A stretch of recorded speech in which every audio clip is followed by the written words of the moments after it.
We continue now at the top of Daf Mem Heyam and Beis and Meseches Nazir. This is Nazir Daf 45b.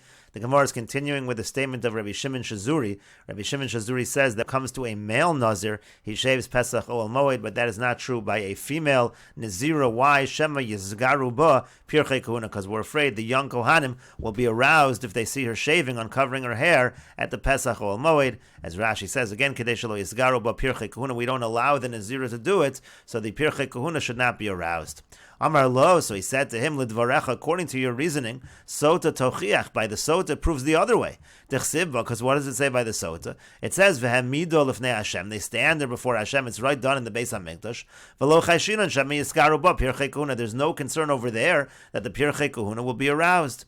And the Gemara says, Amar lehen, so he said back to them, Zuko chelas upokasas over there, meaning when we're talking about the Nazira, she has the blue eye makeup on, she has blush on, so there's more of a concern. But this one, meaning when it comes to the Sota, eno chelas upokasas, she doesn't have the makeup on, she doesn't have the blush on, and therefore there's no concern by the Sota.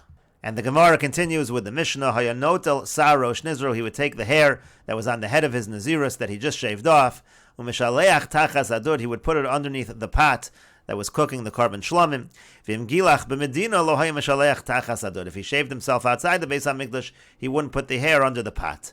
And when is this true? We're talking about the shaving that is done in purity. But the shaving that's done in impurity, lo hayim meshaleach tachas adud. In that situation, he would not put the hair underneath the pot. Rabbi Meir says, Hakol meshalchin tachas adud. All Nazirs would put the hair under the pot. Chutz min hatamei shebemedina belvad. The only exception is if we're talking about a Nazir tamei who shaved outside the Beis HaMikdash. Only in that scenario would he not place the hair underneath the pot. And the Gemara says, the Mishnah said, Notel Sarosh Nizro, he takes the hair of his Naziros. Tanu Rabban, and the rabbis taught, he actually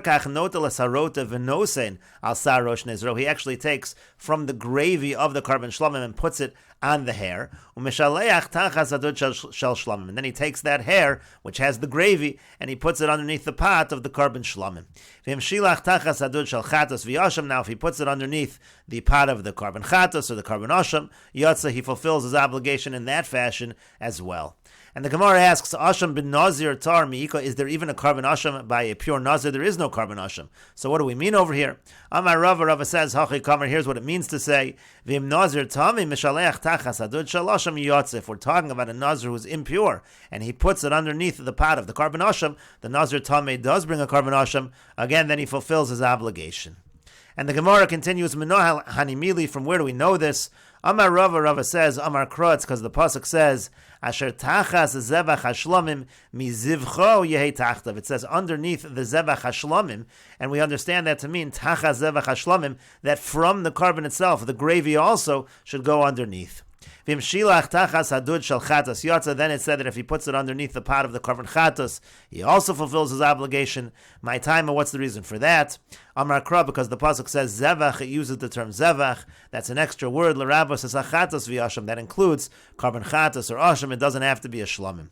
But the Gemara says, but you've already used that word zevach to say that the actual gravy from the carbon has to go underneath as well. How can you also use it for the chatas and the asham? Imkain, so the Gemara says, no, if it was only for the rotav, for the gravy, lema kra me rotav hashlamim, it could have said me rotav hashlamim. Why does it say zevach? My zevach, what does it say the word zevach for? Shma mino l'rabos chatos v'asham. You see that it comes to include chatos and asham. V'yema kula l'chatos v'asham hudasa, but the Gemara says maybe the pasuk only means to include chatas and asham. How do you see anything about the rotav? So the Gemara says, no, imkain leima shlamim v'zevach. If it meant to just say chatas and asham, it could have said shlamim v'zevach. It didn't need to say the word zevach before the word shlamim, tachas zevach hashlamim, putting the word tachas and zevach together. My zevach hashlamim, why does it say zevach hashlamim? So shma min otart, you see both. In other words, you see tachas zevach hashlamim, that from the zevach itself goes underneath the pot, and you also see from zevach hashlamim that if he does it underneath the chatos of the asham, that would also be effective. And the Gemara continues, Tanu Rabbon, and the rabbis taught, this is from a Tosefta, everybody puts the hair underneath of the pot, chutz mitame, shagilach b'medina, except for an impure Nazir who shaves outside the Beis HaMikdash, mivnei shesaro nikvar, because in that case, his hair is buried, divrei Rabbi Meir, that's the opinion of Rabbi Meir. Rabbi Yehuda says, Tahorim kan v'kan hayu mishalchin, Tameim kan v'kan lo hayu mishalchin. By Tahorim, if they're pure, it doesn't matter where they shave, whether they shave here in the Beis HaMikdash, whether they shave outside of the Beis HaMikdash, they always put the hair underneath the pot. And by an impure Nazir, by Tameim, it doesn't matter where they shave, whether it's in the Beis HaMikdash, whether it's outside, lo hayu mishalchin, they do not put their hair under the pot. The Chachamim say, Hakol lo hayu mishalchin tachas hadud, nobody puts the hair under the pot, chutz min tar shevamikdash, except for the case of the pure Nazir who shaves in the Beis HaMikdash, b'mnei shenasek mitzvaso, because it's only in that case where everything is done according to the instructions, according to the mitzvah of the Torah. So only in that case it's done, it's placed tachas hadud. And the Gemara continues with the Mishnah, Hayem evashel es hashlamim o sholkan, he would cook the karban shlamim or overcook it. HaKohen notel es hazro b'shelam in ayil, the Kohen takes the cooked foreleg from the ram, v'chalo matzah achas min asal, and one matzah loaf from the basket, or a kik matzah achas, and one matzah wafer. V'nosen al kafei hanazir, we put it on the palms of the nazir, or minifon, and wave them. V'yachar kach, and after this, huter hanazir lishtos yayin u'litamei l'mesim. The nazir is now allowed to drink wine, and he's allowed to become tamei meis. And we will continue with this discussion in the next video on Daf Mem Vav Amud Aleph.